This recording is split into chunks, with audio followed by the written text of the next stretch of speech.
دوستو یہ ایک ویڈیو ہے، آپ دیکھیں اس میں بھائی کیا کہہ رہے ہیں۔ میری 23 سال عمر ہے، ابھی جوانی ہے۔ میں خدا کی عزت کی قسم کھا کے کہتا ہوں کہ دنیا میں عروج بھی دیکھا، زوال بھی دیکھا، سب کچھ دیکھا، اقتدار بھی دیکھا، بڑی یونیورسٹیوں میں پڑھا، کالجوں میں پڑھا، لیکن آپ سب نوجوان بیٹھے ہیں میرے دوستو، جو مزہ اور جو سکون غلامی مصطفیٰ میں ہے وہ سکون کہیں نہیں ہے۔ علامہ اقبال تو یورپ سے پڑھ کے آئے تھے، ان کی منہ پہ داڑھی بھی نہیں تھی۔ اقبال سے پوچھتے ہیں، اقبال آپ فرمائیں، تو فرماتے ہیں ہر انسان اپنے اندر دل رکھتا ہے اور لازم ہے اگر دل ہے تو محبوب بھی ہوگا، اگر دل ہے تو وہ کسی کے عشق میں مبتلا بھی ہوگا۔ علامہ اقبال آپ فرمائیں پھر محبوب کس کو بنانا چاہیے؟ تو فرماتے ہیں بس دلے بے محبوب حجازی بستائیں، زی جہت و یک دیگر پیوستائیں۔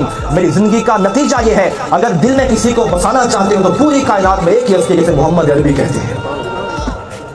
دل لگانا ہے تو اس سے لگاؤ۔ انسان کی فطرت ہے بے وفائی، لوگ چھوڑ جائیں گے، روٹھ جائیں گے، لیکن جب میرے مصطفیٰ سے دل لگاؤ گے تو حضور ایسا دامن پکڑتے ہیں۔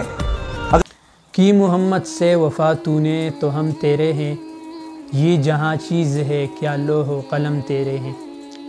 اس ویڈیو پہ میں نے بہت زیادہ غور کیا ہے اور پھر یہی نتیجہ ملا کہ ہماری زندگی میں ہم نے کبھی سوچا ہے کہ محمد صلی اللہ علیہ وسلم سے محبت کرنے کا جو حق تھا، عشق کرنے کا جو حق تھا، اس طرح کا محبت ہم نے کیا ہے، اس طرح کا عشق ہم نے محمد صلی اللہ علیہ وسلم سے کیا ہے؟ اور قبر میں بھی یہی سوال ہوگا کہ محمد عربی سے کیا محبت کر کے آئے ہو؟ یہ زندگی ہے اور زندگی کے یہ سانسیں کبھی بھی رک سکتی ہے، یہ دن راتوں میں کبھی بھی کسی بھی وقت ہی بدل سکتی ہے۔